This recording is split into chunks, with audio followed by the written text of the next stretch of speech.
Mensagem do livro Por que tarda o pleno avivamento, de Leonard Ravenhill, uma obra publicada pela editora Betânia.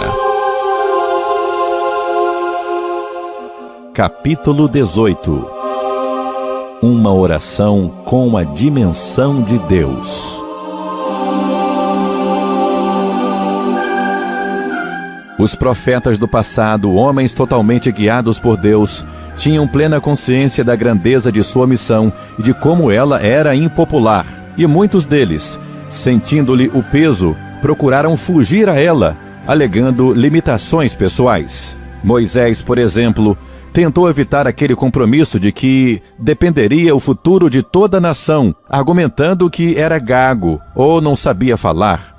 Mas Deus resolveu o problema, providenciando-lhe um porta-voz na pessoa de Arão. Jeremias também tentou furtar-se à tarefa, justificando que era ainda muito criança. Mas como já acontecera a Moisés, a objeção humana não prevaleceu. É que Deus não chamava esses homens para irem às academias de sabedoria humana, apurar a personalidade, nem aumentar seus conhecimentos. Mas parece que ele como que agarra esses servos e os enterra num compartimento consigo mesmo. Se for verdade, o que afirma o poeta Oliver Wendell Holmes, que sempre que alguém tem uma ideia nova, sua mente se amplia e depois nunca mais volta às dimensões anteriores, então o que se dirá do coração que já escutou o sussurro da voz eterna? O que dirá? As palavras que eu, o Senhor, vos tenho dito, são espírito e são vida. João 6:63. Nossas pregações hoje acham-se bastante delimitadas pelas citações que tomamos emprestadas daqueles que já morreram, em vez de recorrermos ao Senhor. Um livro é bom quando nos serve de guia, mas torna-se pernicioso quando nos acorrenta. Assim como os cientistas modernos chegaram a uma nova dimensão de poder quando dominaram a energia atômica, assim também a Igreja precisa redescobrir o ilimitado poder do Espírito Santo de Deus. De fato, é preciso que aconteça alguma coisa que venha atacar a iniquidade desta era pecaminosa e destruir a complacência dos cristãos adormecidos. Precisamos de pregações vivas, de vidas vitoriosas, e só obteremos isso com a persistência em oração. E alguém dirá, se quisermos uma vida santa, precisamos orar. Mas a recíproca também é verdadeira. Temos que viver uma vida santa se quisermos orar. É o que diz Davi: quem subirá ao monte do Senhor? O que é limpo de mãos e puro de coração. Salmo 24, versículos 3 e 4. O segredo da oração é a oração no lugar secreto. É bom ter livros, é bom lê-los sobre oração, mas isso só não basta, não adianta exclusivamente nada. Assim como um livro de culinária é altamente útil, mas torna-se inútil se não tivermos os ingredientes para preparar os alimentos, assim também acontece com a oração. Alguém pode ler toda uma biblioteca sobre oração e não adquirir nenhuma gota de poder. Temos que aprender a orar, mas para aprender é preciso orar. Se uma pessoa estiver sentada numa cadeira lendo o melhor livro que existe sobre saúde, mas permanecer ali sentada, ela pode morrer. Assim também é possível um cristão ler tudo sobre oração, maravilhar-se com a perseverança de Moisés ou com o lamento de Jeremias, e mesmo assim não aprender nem o ABC da intercessão. Assim como a bala que não chega ao seu alvo, assim também a oração que fica contida no coração, sem ser elevada a Deus, não obtém as bênçãos, a graça e o poder do alto.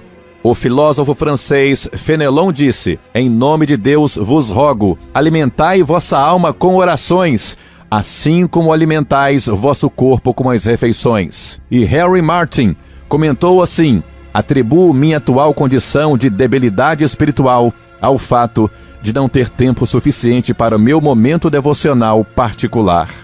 Ah, quem me dera ser um homem de oração. E um escritor do passado afirma o seguinte: muitas vezes, ao orar, somos como um garotinho que toca a campainha de uma porta e depois sai correndo antes que alguém atenda. De uma coisa não há dúvida: a área mais inexplorada das riquezas de Deus é a da oração.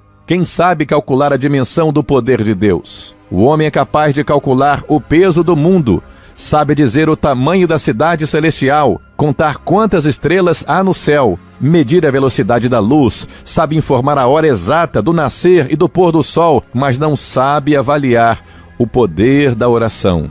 A oração tem o tamanho de Deus, pois é Ele quem nos dá a garantia dela. Ela tem as dimensões do poder de Deus, pois Ele garante que a atenderá. Que Deus se compadeça de nós por termos tantos tropeços ao praticar essa atividade, que é a mais nobre que nossa língua e espírito podem exercitar. Se Deus não nos iluminar quando nos encontrarmos no aposento da oração, caminharemos em trevas. O momento de maior constrangimento para o cristão no dia do juízo será aquele em que tiver de encarar o fato de que orou pouco ou quase nada. Eis algumas palavras do admirável São Crisóstomo. O poder da oração extinguiu a violência do fogo, fechou bocas de leões, silenciou revoltosos, pôs fim a guerras, acalmou os elementos, expulsou demônios, rompeu as cadeias da morte, escancarou os portões do céu, minorou enfermidades, repeliu mentiras, salvou cidades da destruição, deteve o curso do sol e o avanço do relâmpago. A oração é uma poderosa armadura, um tesouro que nunca acaba, uma mina que nunca se esgota, um céu que nunca fica completamente coberto de nuvens e nunca é turbado por tempestades. Ela é a raiz, a fonte, a mãe de milhares de bênçãos. Será que essas palavras de Crisóstomo são simples retórica visando a fazer com que algo comum pareça extraordinário? A Bíblia desconhece tais artifícios. Elias era um grande homem, era um homem conhecedor da arte da oração, tanto que conseguiu alterar o curso normal da natureza e estrangulou a economia de uma nação. Pela oração ele fez descer fogo do céu, levou homens a se prostrarem e fez descer chuva do céu. Precisamos de chuva, de muita chuva. As igrejas se encontram tão ressequidas que a semente não consegue germinar. Os altares estão secos, não há pecadores arrependidos chorando neles. Ah, quem nos dera um Elias nos dias de hoje. Numa ocasião em que o povo de Israel clamou pedindo água, um homem feriu a rocha e aquela fortaleza de granito se tornou um ventre do qual brotou uma nascente de água. Existe alguma coisa que seja difícil demais para Deus? Ele pode enviar-nos um homem para ferir a rocha, mas precisamos saber que a finalidade da oração em secreto não é meramente estender para Deus uma lista de pedidos. É verdade que a oração muda as coisas? É, mas antes de tudo, ela muda as pessoas. No caso de Ana, por exemplo, a oração não apenas removeu o seu opróbrio, sua vergonha, mas modificou-a também. Ela era estéril e se tornou fértil, estava chorando e passou a regozijar-se. A oração converteu seu pranto em alegria. Pode ser que estejamos pedindo alegrias apenas, quando ainda não pranteamos. A oração converteu seu pranto em folguedos. Pode ser que estejamos pedindo folguedos, quando ainda não pranteamos. Preferimos a veste de louvor em vez de espírito angustiado. Mas o que esse texto diz é: pôr sobre os que em Sião estão de luto, veste de louvor em vez de espírito angustiado. Isaías 61:3. E se o que desejamos é uma colheita abundante, o princípio a ser aplicado é o mesmo, pois quem sai andando e chorando enquanto semeia, voltará com júbilo, trazendo os seus feixes. Salmo 126, versículo 6. Foi preciso que Moisés se quebrantasse e pranteasse para chegar a dizer: ora, o povo cometeu grande pecado, agora, pois, perdoa-lhe o pecado, ou senão risca-me, peço-te, do livro que escreveste. Êxodo 32, versículos 31 e 32. E foi necessário que Paulo sentisse grande peso e sofrimento para que chegasse a dizer: tenho grande tristeza e incessante dor no coração, porque eu mesmo desejaria ser maldito, separado de Cristo, por amor de meus irmãos, meus compatriotas, segundo a carne. Romanos 9, versículos 2 e 3.